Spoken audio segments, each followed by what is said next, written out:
Hello, everybody. Welcome to the Sage Rosenfels Experience. I am Sage Rosenfels on the Iowa Everywhere Network. Today's guest is Eric Eager, longtime data scientist and statistical genius around the NFL, longtime Pro Football Focus geek, and now vice president at Sumer Sports, where he works with Thomas Dimitroff on all things football. So he's always a great guest. He always looks at football from a different angle, from a data and statistical angle, and of course follows the league and each team, each player, each organization extremely close.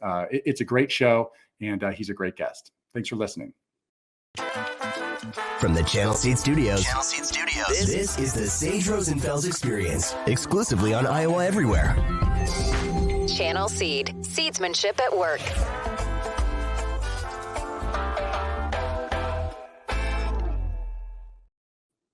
Eric Eager's in the house. My man, Eric, how's it going? I'm doing well, Sage. First 2 weeks of the NFL have been entertaining, so I'm looking forward to week 3.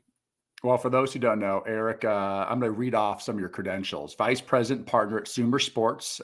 He's applied mathematician and data scientist. When I first got to know him, he was at Pro Football Focus. And as I got to know him, he was telling me how he designed a lot of the equations that came up with the data and the statistics for PFF, which really sort of took the NFL by storm. No one had really done that type of work before. And now it's obviously grown into a pretty dang large company. And so Eric brings a different element to the show. Most of the time in football, you're talking about former players or coaches, or sometimes it's just, people from radio shows who are really just fans.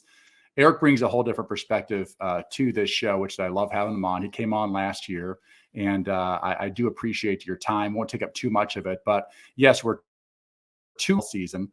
I've got a list of questions for you, but what are your initial thoughts? Just, you have the preseason, which isn't really anything anymore. Really wasn't much before, but it's become less and less and less. And those first 2 weeks do sort of show you a lot of things. What have you seen in these first 2 weeks?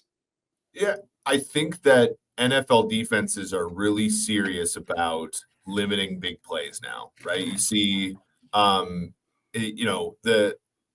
NFL with Patrick Mahomes and, Josh Allen, and you think about those pandemic years where it's just deep ball and, hugely productive offenses. You've seen guys retire like Phillip Rivers, Tom Brady, Aaron Rodgers is basically retired now. And like you have this like new wave of quarterbacks. And I think defenses are really making a concerted gamble to say, look, we're going to give up 5 yards at a time, whether that be running the football or throwing short passes. But what we're not going to do is let you get a 60-yard touchdown. We're not going to make it easy on you. We're going to make you be efficient over and over and over again on your way to the end zone. And it's caused scoring to be down. It's caused running the football to be more important than it usually is.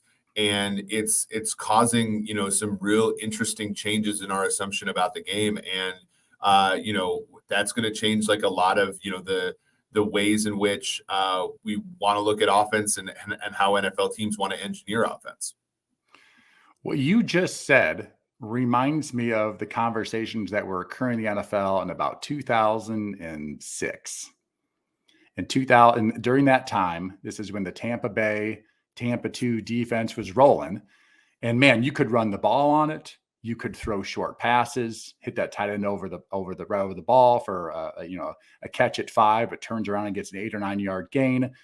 But the whole mindset behind Tampa 2 was bend and don't break, and force an offense to go not just 10, but 12 and 15 plays methodically down the field and face a lot of third downs. At some point, someone's going to knock down a ball, or you're going to jump off sides or get a holding penalty. And that bend don't break defense was extremely successful in Tampa and around the league. I mean, everyone started running forms of that defense. And when it switched from Tampa 2, a lot of times it went to sort of a soft cover 3, which would still sort of keep the ball in front of you. And particularly in the red zone, teams would move the ball and then they get stuck in the 20-yard line and kick field goals. And so it feels like the league is always going one way and comes back another way. And then it seems like we're now back to this sort of more bend, don't break. And that can be really hard for offenses. In particular, I think with the shortened off season, And I think that might have something to do with the fact that offenses, it's hard for them to execute at a really, really high level when basically your OTAs and your offseason mini camps, all those have been cut back in half. And of course, training camp now is basically half of what it used to be. Well, and what broke the cover two in that middle decade was the middle of the 2 decades ago were tight ends, right? You had Antonio Gates, you had Jimmy Graham come onto the scene, you had Algie Crumpler, Daniel Graham, Ben Watt. Like you had all these tight, like when you were playing fantasy football, everybody had a good tight end on their team. And nowadays, I mean, you think about it, you think about now it's like what, 6 guys that are worth anything at tight end right now. And even then, now teams are starting to do some of the, Iowa State 3-high stuff where, if you want to, you can't split the 2 safeties because there's a safety sitting right between them. And I think to your point, it's because, and that development of that position, right? You think about, like I take a player like David Njoku, he's drafted at like 20 years old. It takes him like 4 years to really be any good. The Browns buy into him with a big contract because they know the scarcity of that position. He's pretty damn good tight end now. And same thing with TJ Hawkinson in Minnesota. He's not really that great in Detroit. He comes to Minnesota, they use him a ton. That's a plus player. But for the average tight end, college football is not developing that player because there's so much spread offense and there's just so much value to being a smaller, shiftier, get open guy. And then in the NFL, you just don't have the practice time. You also don't have. And it's part of this issue with the new collective bargaining. That we say new, it's 2011 and now 2020. But if I draft and hold the tight end and he gets to year 3 and hasn't produced for me, that's a wasted pick because, the value of a draft pick is that delta between their production and their cost. And back in the day, right, the cost of high draft picks was substantial. Like Sam Bradford made a lot of money. For example, Vernon Davis, when he was drafted in the top 10, made a lot of money from the very beginning. He was one of the highest paid tight ends when he was drafted. And so the economics of the game and the whole, like the way that players are not developed anymore because there's not that much practice time means that a lot of these tried and true methods to beat these even coverages are like not there anymore for NFL teams. And so they're kind of stuck being like, well, what do we do here? And when you do actually hit on a player that can kind of control the middle of the field, we've seen in Minnesota, it does enhance your offense substantially. It's just that there's only so many players that can actually fit that bill. For the listeners out there, I think it's important to understand that when teams play a lot of 2 high coverages, cover two safeties that are deep, that really a lot of times means that they're doubling the outside receivers, which means that on the inside, the tight ends, the slot receiver, the old Wes Welker, Julian Edelman position, and a lot of times the running back as well, you're really matched up on one of those inside linebackers one-on-one, a lot of times with inside leverage. And so you see a lot of little outbreaking routes.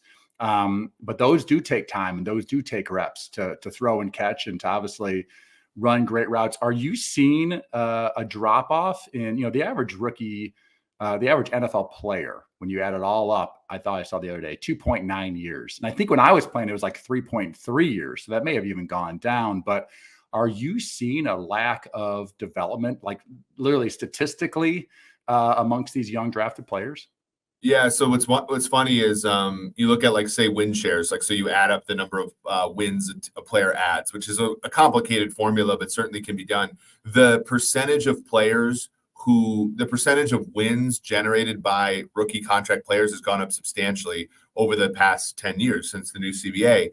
And what that means is that the percentage of wins generated by veteran players who have been developed and have been able, so the more that you're developed, just like you, Sage, right? You went Washington, Miami, Houston, Minnesota, New York, like you've played in many different offenses. And so somebody's not going to look at you in like, let's say that you were put on waivers. Somebody's not going to look at you and be like, well, Sage is only a Kyle Shanahan quarterback or only a such and such quarterback.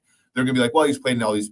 But like, you think about a guy now who, let's say, is a 6th-round pick, plays for a couple of years, and then gets cut. It's like, well, do you really want to buy into that guy who has only really had data for 1 or 2 schemes? Or can I just go back into the draft and take the same player, reset the clock? And I sort of call it potato chip roster building, which is like, you can, like, it's just not nourishment for your roster.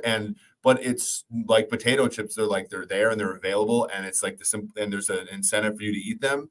I think that's kind of how it is. And it happens with quarterbacks too. Like it happens kind of all around. But I think specifically for some of these positions that take a long time to develop, namely tight end, offensive line. Now, offensive line is more essential than tight end in a certain way. So like teams are still going to buy into the Andrew Thomases who struggle early and then play really well, or Garrett Bradbury for Minnesota.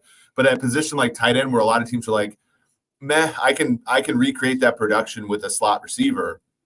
I think that teams have been incentivized probably in the wrong way to become smaller and leaner, kind of, or smaller and quicker on the outside, which has left them, I think, relatively armorless against like these defenses, right? And you think about who did all of these defenses emerge to stop? They emerged to stop Patrick Mahomes and the Chiefs. And what did the Chiefs do last season? They ran the most 13, so one wide receiver, 3 tight end personnel groupings in the entire NFL, and they were very efficient out of it. They win a Super Bowl because in 2021 they fought through all of the growing pains of going against those defenses. They trade the guy that was supposedly the best player other than Mahomes on offense, and they re-engineer their offense to be more impervious to those coverages. And they're a year ahead now of the Buffaloes, the Cincinnatis, all those teams that are now struggling with elite players at QB, but struggling to win against those sort of shell coverages where you really do need a tight end or, even just a bigger receiver. And the Chiefs, of course, have that guy in Kelsey, but they've also developed guys beneath Kelsey to fill those roles as well. Do you think there's a big advantage for these offenses that with more tight ends? Philadelphia a couple years ago, they were using 3 tight ends a lot as well. And they've obviously been successful the last few years. Do you feel like there's just big upside for offenses that have at least 2, if not 3 or 4 tight ends that they use a lot on game day? Because not just for guys that can go out and catch the ball, but truly in the running game. And it allows you to force the defense to play the gaps, force the defenses to play the run. And that if you're playing soft and playing for the pass, you're going to try to pat Mahomes by dropping 7 and 8 all the time. We're just going to shove it down your throats. And so it really forces the defense to play like not their game that they've been practicing and scouting for and drafting and for is smaller, faster guys. But you go with 3 tight ends, yes, we can throw it, but man, if you don't play it right, we're just going to run it, up and down the field on you. Right. Last Thursday I was at the game. I was at Philadelphia. I watched Minnesota play the Eagles, and the Eagles have Dallas Goedert. They have other guys they rotate in there as well. Minnesota opened that game because they're weaker in coverage, right? You look at their personnel, it's not great. They opened that game with 1 down lineman, 2 off-ball linebackers, 3 edge players, and 5 defensive backs, 3 of whom were safety. So they think they're playing big because instead of having a nickel corner, they have a nickel safety. But the backbone of their defense is 1 defensive lineman, right? And so we watched that game, and Jalen Hurts didn't look particularly good. But that Eagles, DeAndre Swift had 133 rushing yards before first contact, right? So you're talking about a guy who's like not contacted there. And it's because like either a defense has 2 choices. They can play with the personnel that got him there, right? And all these teams are like, okay, if we ultimately want to win the Super Bowl, we have to beat some of these high-flying offenses. So they build out their defense with defensive backs and stuff. But I call it the defense. Feels like defensive backs and pass rushers instead of just like stout defensive linemen or that sort of tweener that he's a decent pass rusher, but he stops the run well. They're going for speed and quickness all over the field.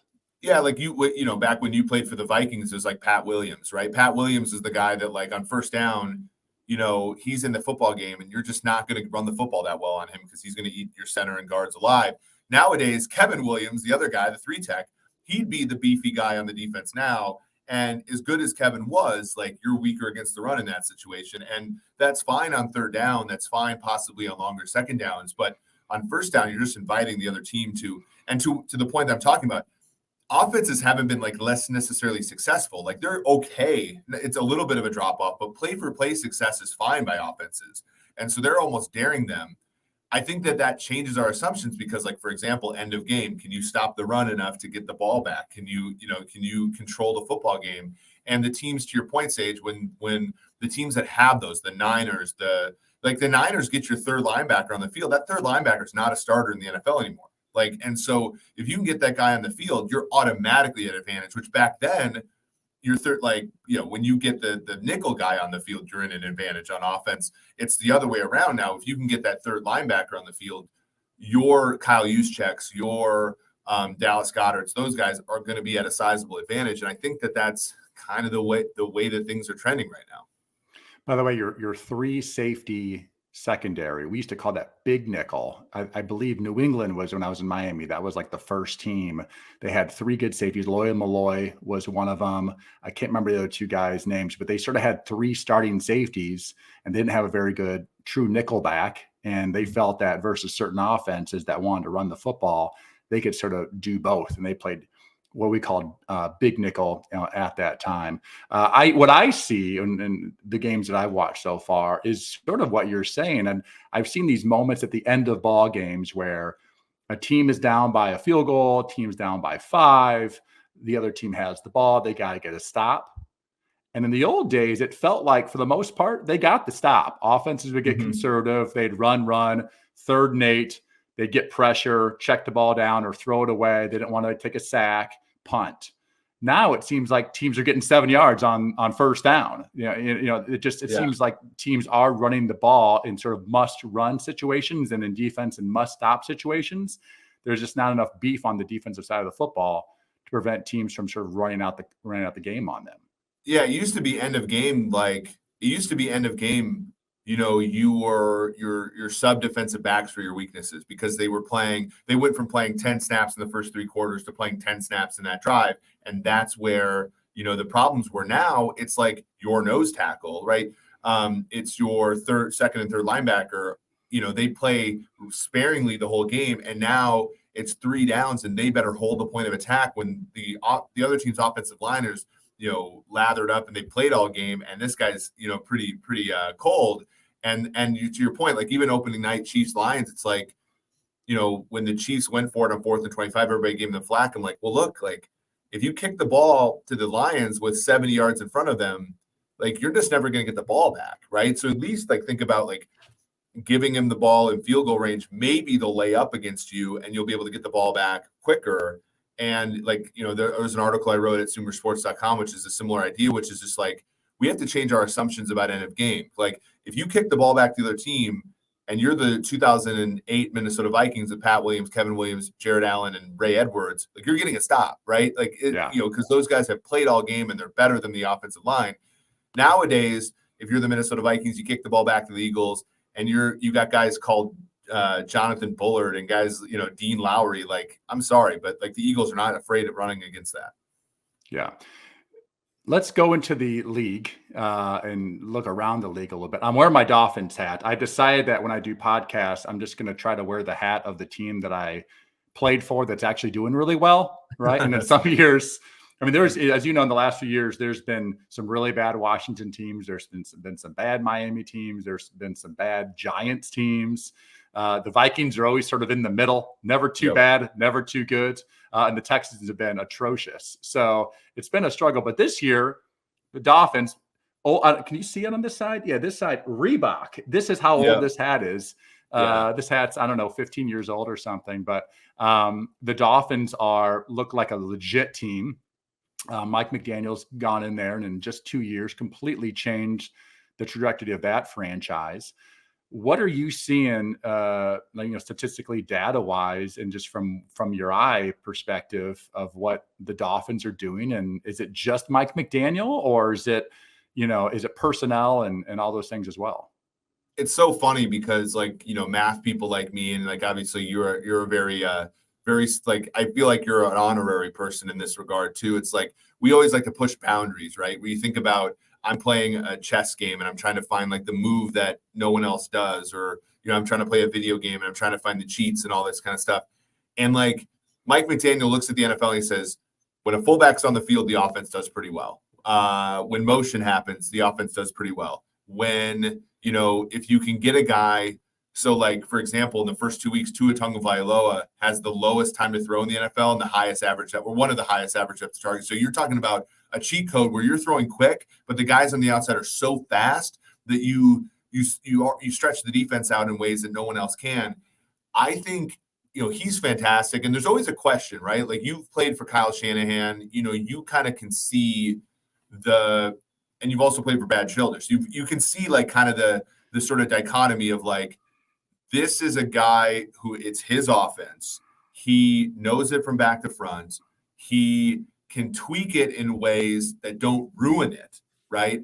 And can make it better. And then you've also seen guys who are copying somebody else's offense and how, like, when they make changes off of it or they deviate personnel wise, it's like, well, it doesn't fit. Like, I remember, and again, this is like, not to besmirch. Well, can I interrupt you real quick? Yeah. I want you to know my rookie year, it's Marty Schottenheimer, right? Marty Schottenheimer, 2001 Washington.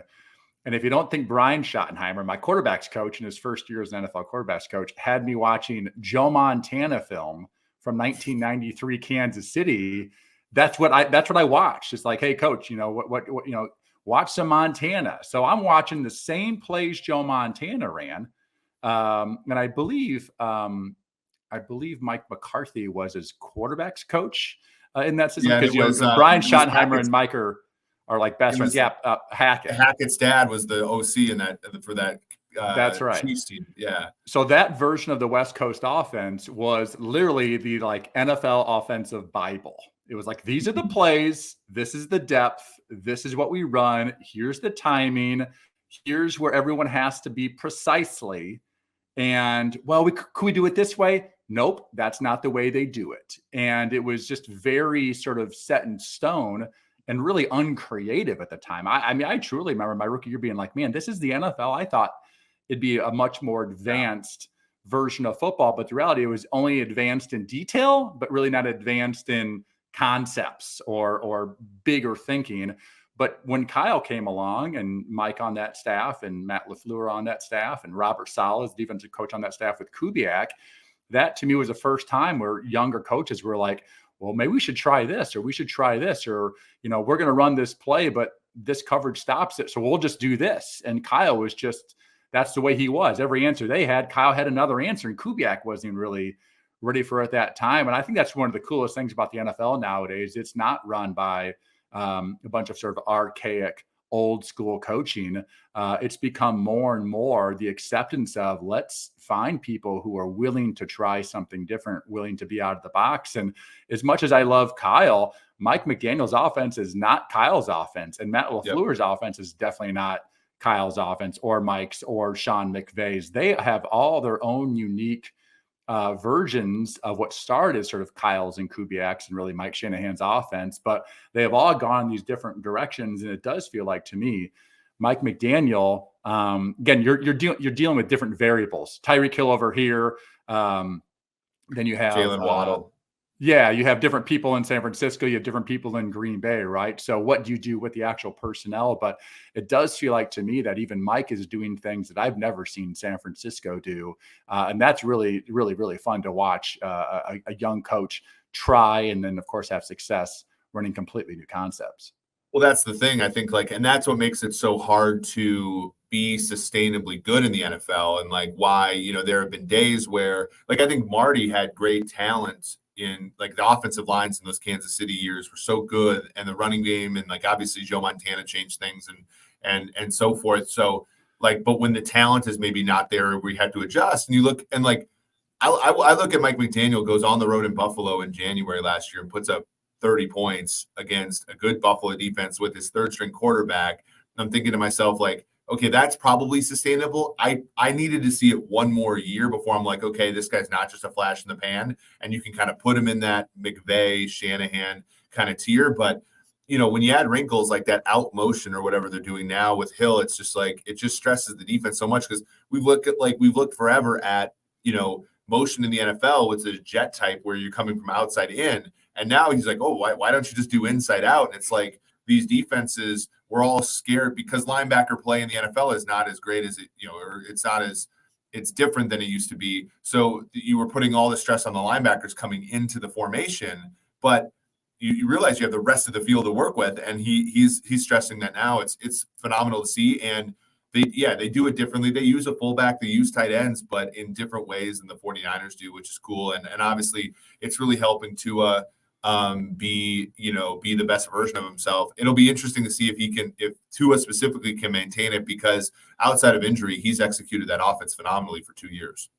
What's really amazing to me is in about the last 10 years, maybe 15 years, the NFL was so much, you break the huddle, come out to the ball. You'd have Z receiver on the right, out by the numbers, X receiver on the left, out by the numbers, either a tight end or a slot receiver, somewhere near the end of the line of scrimmage with the tackles.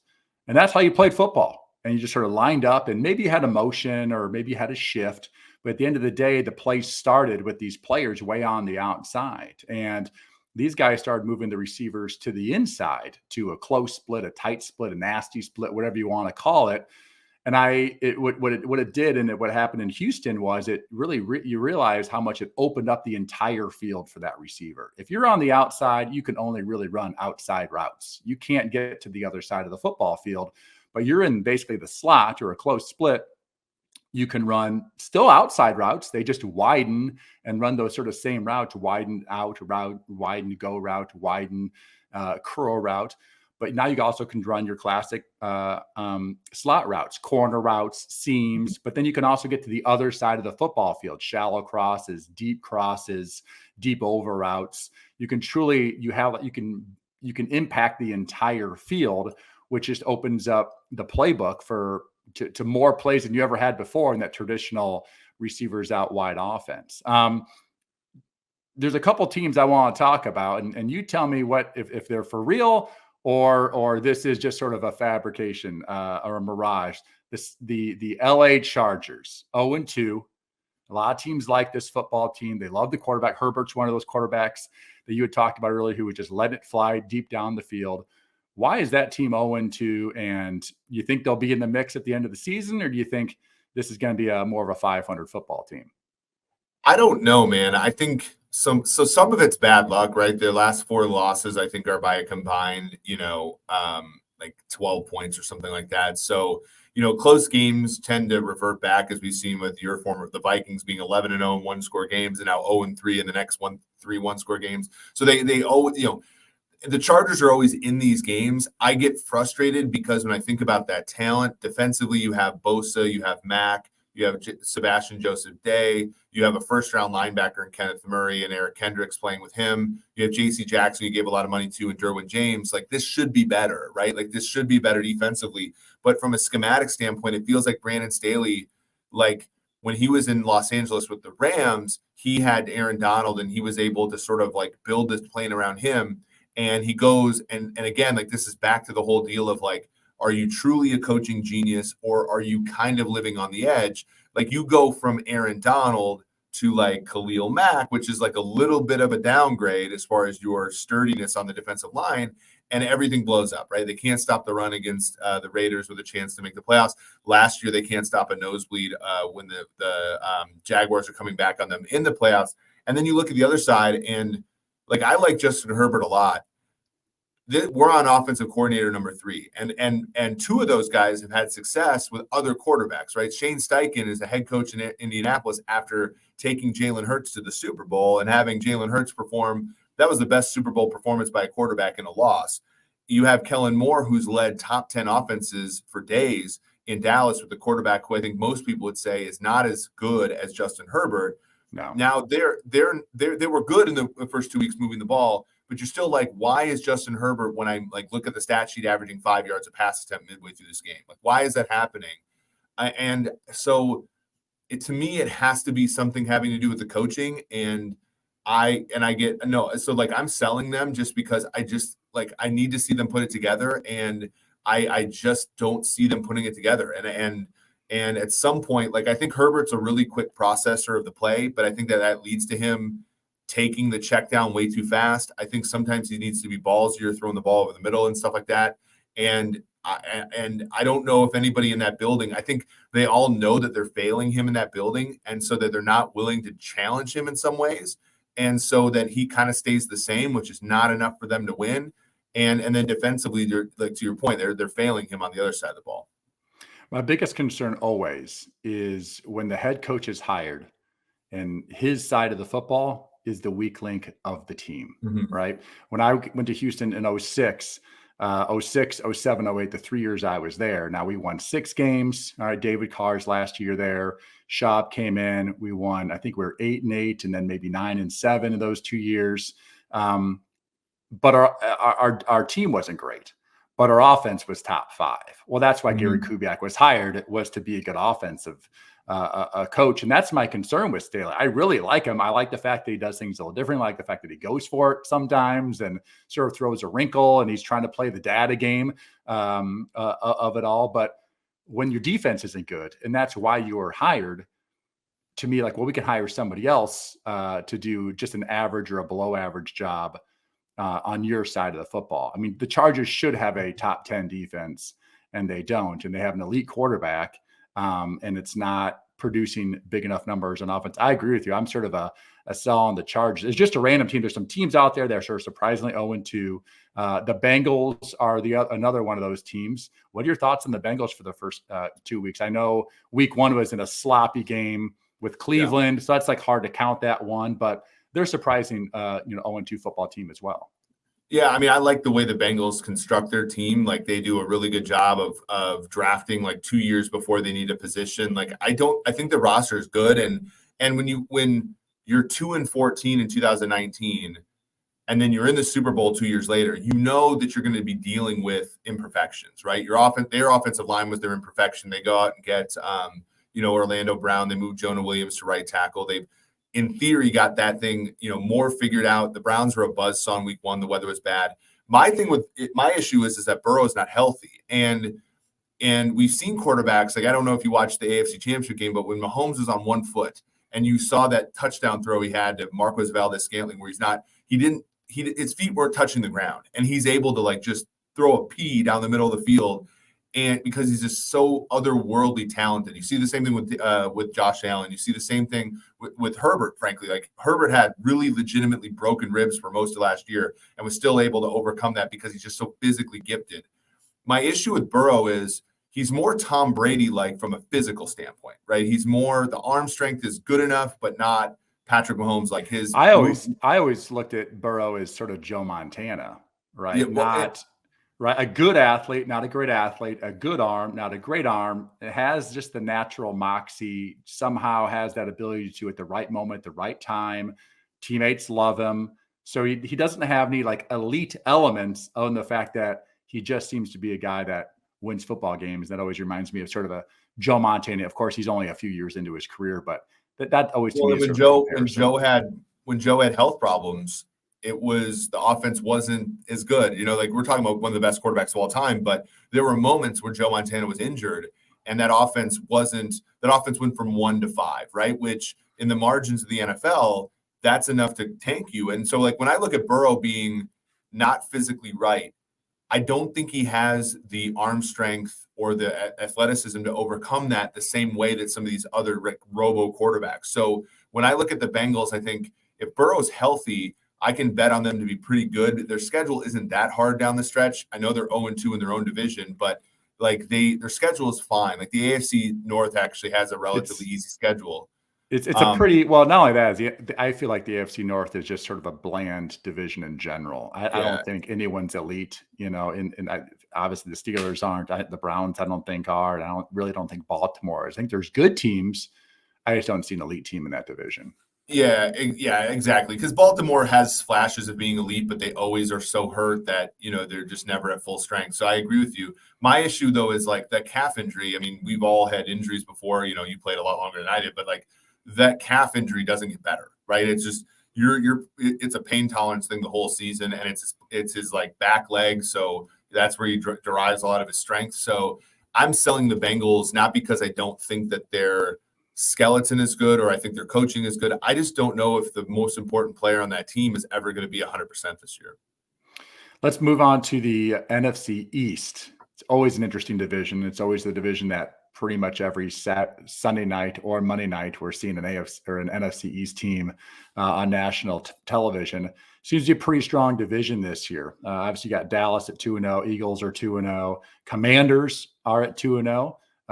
Eric Bieniemy getting it done so far. and the Giants are 1-1, though they should be 0-2. What are your thoughts about the NFC East this year?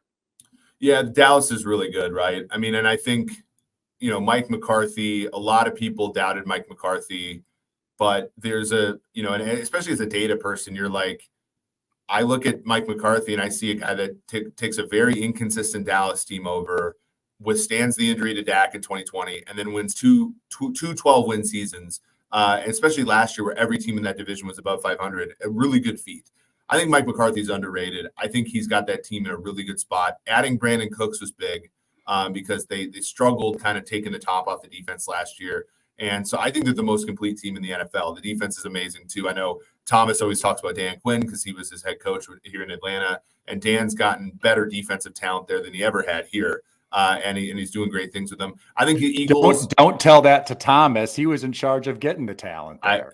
Thomas. Yeah, I think Thomas is a pretty he'll own up to that. I think Eagles losing both coordinators has hurt them. It hasn't been clean the first 2 weeks, and I think Hurts is again with Hurts.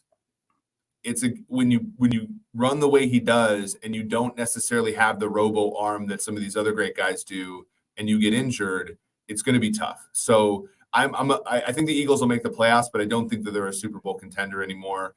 Washington has a tough schedule coming up, but I really like what I saw out of Eric Bieniemy so far. I think Bieniemy is going to be next in line for a head coaching job again.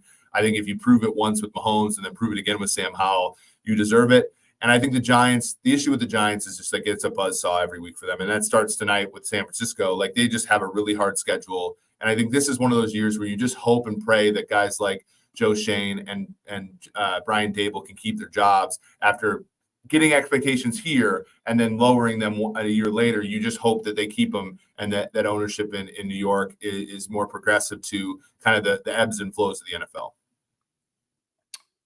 What team do you see that's been one of the best teams in the NFL? What team do you see not making the playoffs this year and has taken a big back? And the second question is, what team who's been crappy for the last 3 or 4 years do you see jumping into the playoffs and maybe making a run at this thing?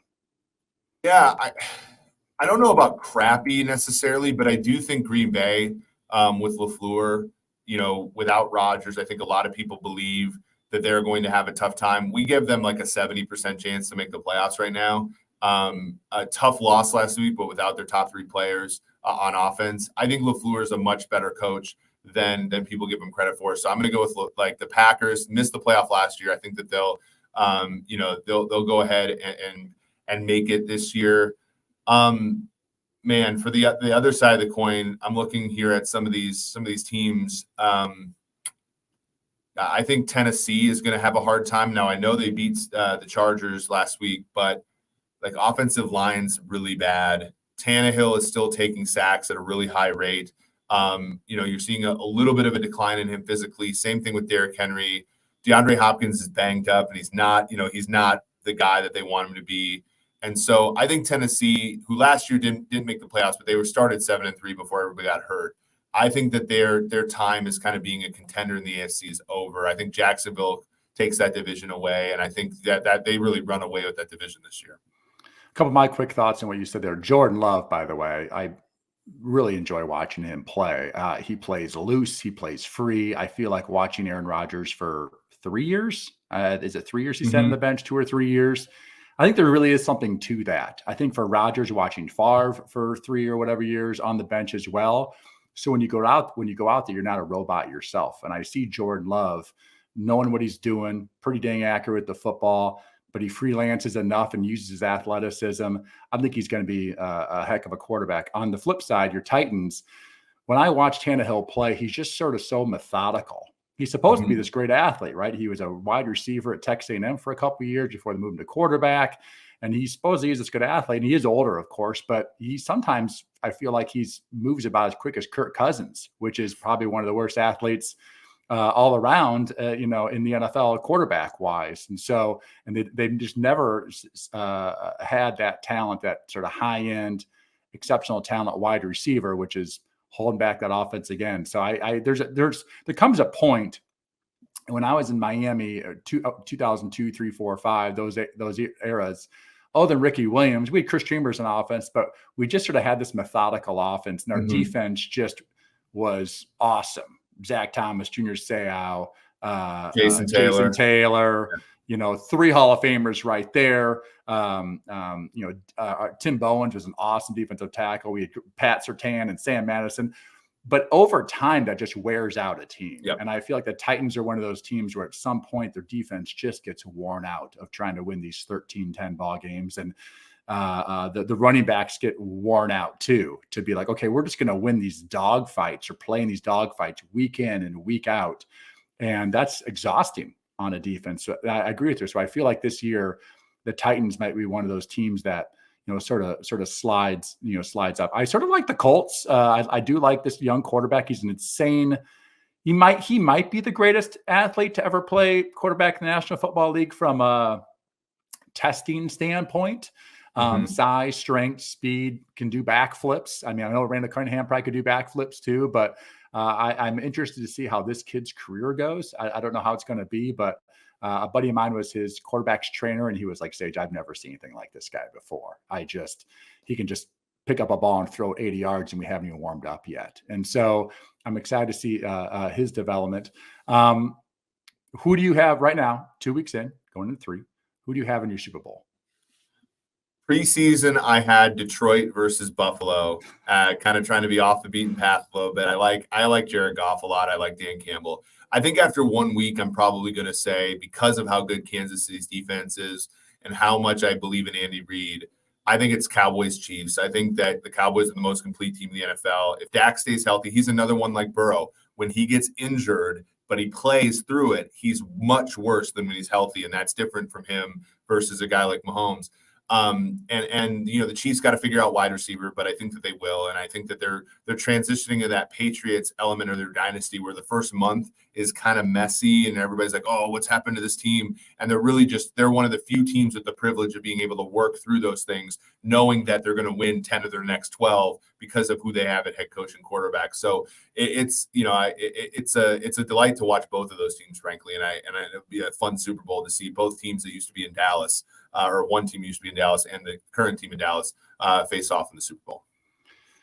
How do you feel about the Brock Purdy captained and George Kittle captained San Francisco 49ers? Do you see them in the championship game with the Cowboys?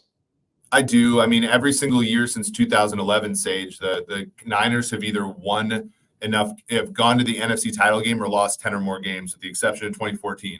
So they're a team that there's a lot of variables there, and some of them get hurt. They kind of just don't play well. But if all of them stay healthy enough, they're good enough, and they're a tough matchup in the playoffs because you go all season playing all these spread teams and all these teams that run a kind of a normal NFL offense.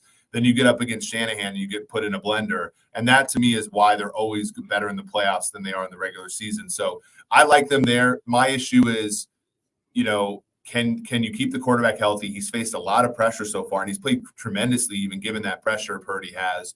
Can you keep the quarterback healthy? And then, can you keep a guy like Nick Bosa, who sat out all at training camp? Does he stay healthy the whole season? Because there is always the history of guys who hold out, who get hurt.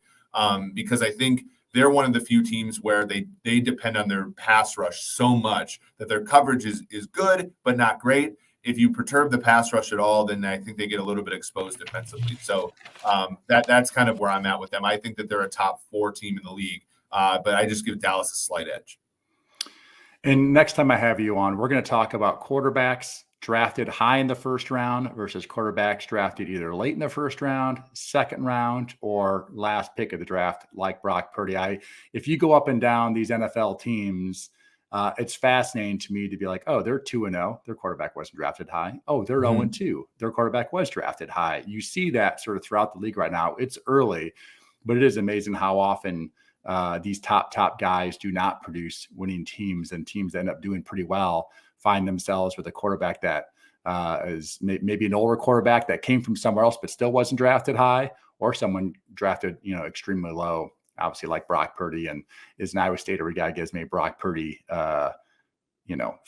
names into our podcast as possible. So we're all fans in the Iowa. I think even the Hawkeye fans are rooting for Brock Purdy, a little bit. So Eric, I appreciate you coming on to the show. Where can we find all your information so our fans can go to your website?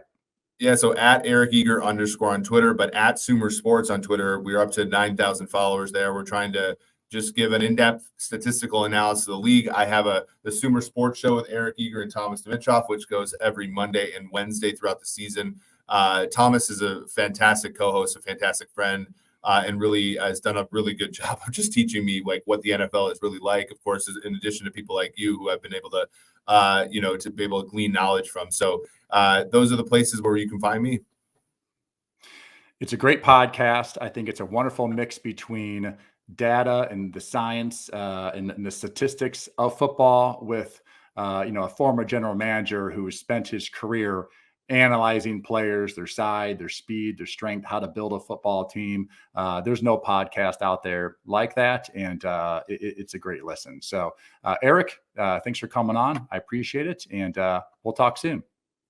Thanks for having me, Sage. All right. I'll see you on Twitter.